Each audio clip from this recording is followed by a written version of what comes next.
never seen. Yo, what's up guys? It's Bill here for Classic Rock and Metal Review.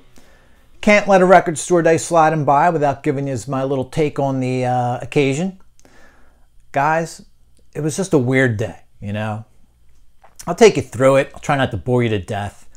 I never ended up getting anything there. There was only two things I was after. I decided to pass. I'll tell you why. I think I got some legitimate excuses. In fact, I don't care what you think. They're legitimate excuses in my book. I did, however, have one of the best dumpster dives I've ever had. I love going through bargain bins at these kind of, you know, record stores that have, like this one, probably 1,500 titles. I came away with 6 titles out of there. I don't know if, like I said, I don't know if I've ever been so stoked about the 6 things that I found this day. They're great. Just let me give you my take on it after I get a sip. Just finished the Armored Saint Love You Long Time episode. Still handling Chamonix Creek's Dawn of the Dead. Proceeds to this one going to the George Romero Foundation. Kind of cool. And besides just wanting to drink it, Evil Dead Rise just came out on us a couple days ago. I didn't even know that was even coming out until I saw the preview the day before. That one needs to happen. Stat. All right, so let me get to my little tale of tape here. There was only 2 titles I was even interested in the first place, all right? I was kind of doubtful they'd be there. I go to the Rock Shop at Hamilton Mall, South Jersey, which I was the other 2 record store days, last April and Black Friday. I actually was going to blow off record store day entirely, all right? There's a closer record store to me, pretty close to my house, but it's pretty small. There's not a whole lot there. I go in there once in a while just for the hell of it. So, you know, I just got to thinking, I haven't been to Rock Shop since Black Friday. So, you know, what the hell, just decided to go anyway. Was trying to vlog the whole trip in my car, microphone issues, so the whole day was kind of weird. I woke up at 2 in the morning and couldn't get back to sleep. So I ended up watching, you know, 3 in the morning, watching Motorhead birthday party DVD that I just got about a month ago. This is awesome. I mean, it's great. I think it could be greater. We'll cover that when we get to our video update episode coming up pretty soon. But, you know, so I was up from 2 in the morning. I did get back to sleep for about an hour from like 6 to 7. So I made my way there. And, you know, I went purposely a little late. They opened at 9. I didn't get there till 10:30 because usually it's jam-packed for the first hour or so. And then it empties out. So I get there and, you know, it's kind of like crowded. And it only got more crowded as I was there. It was kind of this whole day of ass-backwards shit happening. Starting with waking up, you know, vampires hours.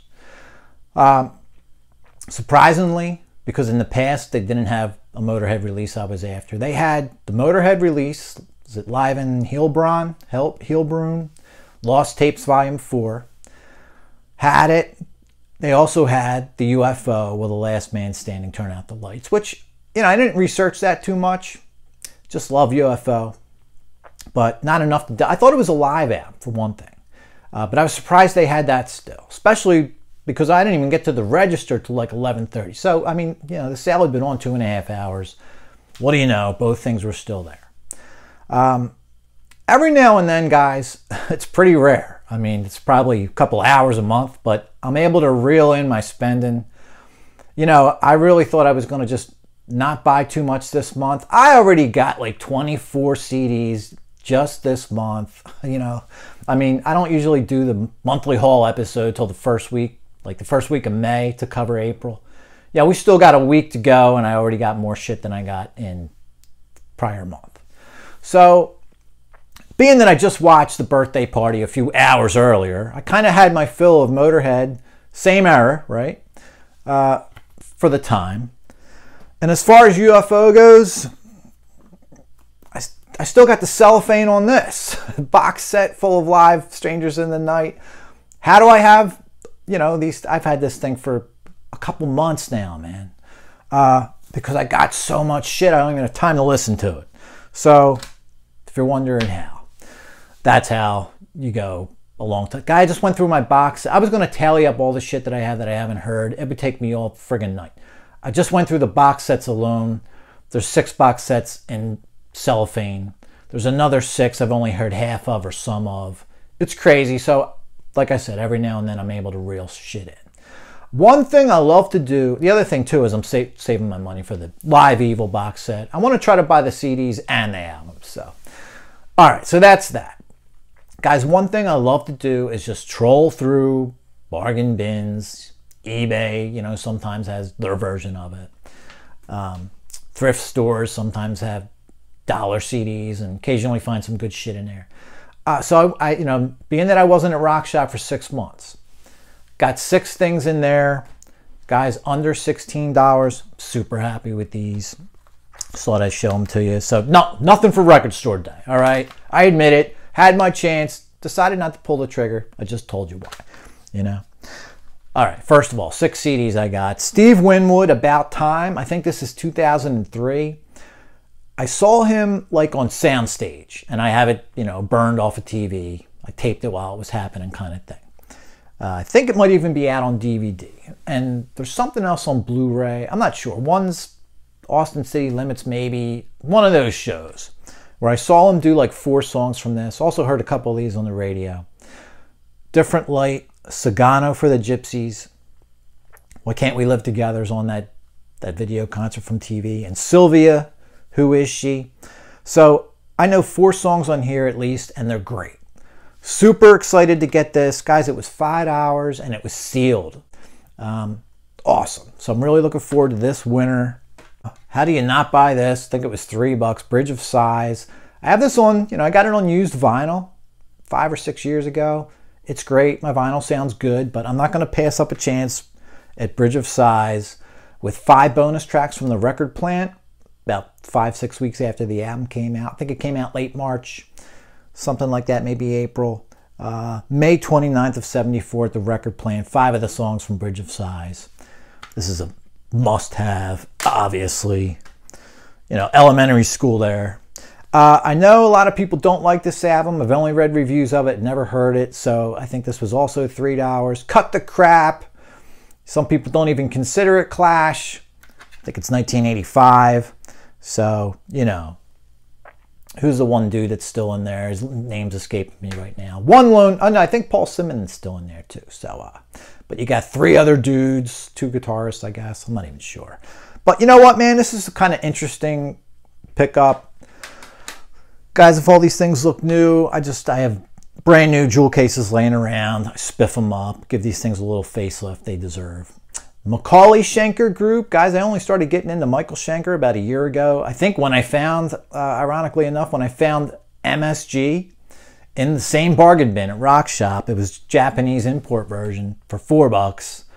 I think this was $4. So 1989 MSG. Looking forward to this one. Hooters. I really like their mini LP that they put out by themselves. I think 82, maybe 83. Amore. That's awesome.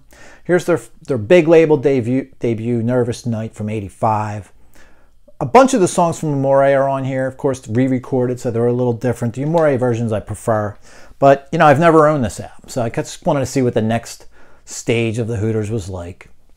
They had a couple hits off this. All You Zombies and We Danced. You know, it's your pop kind of stuff, but good stuff there. Now this one. Talk about super interesting. Little bit of a funny story about this one.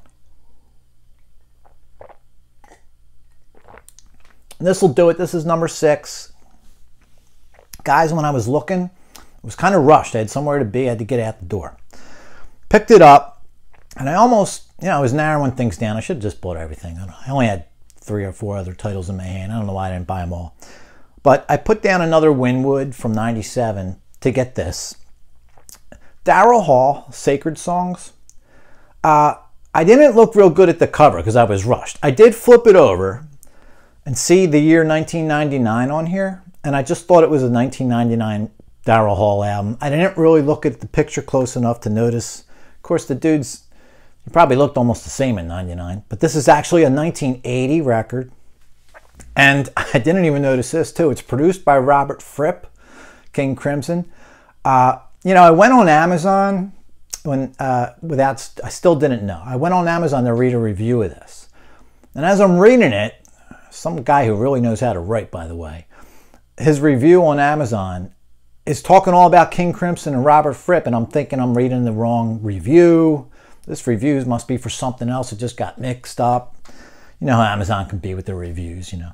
But in this case, that he, you know, like 3 paragraphs in, he finally mentions that, you know, he gives credit for Daryl Hall to let Robert, you know, do his funky musical thing with this record. Now, I haven't heard a second of it yet. I don't even know, but the reviewer was pointing out that he, you know, like I said, gave Hall credit for stepping outside of the pop sound he was used to hearing him with.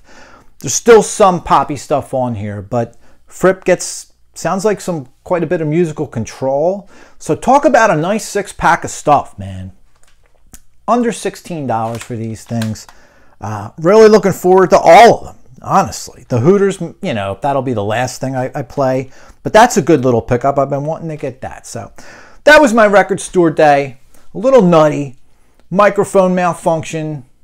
Being up from 2 in the morning with like a cat nap before running out the door and driving a half hour to Rock Shop. But all in all, ended up nice, happy with that pickup. Maybe next record store day. You know, the other thing too is, guys, I'm not a big vinyl dude anyway. I'm making an exception for Live Evil because I want that cover as big as possible. And every now and then I like to pick up some vinyl.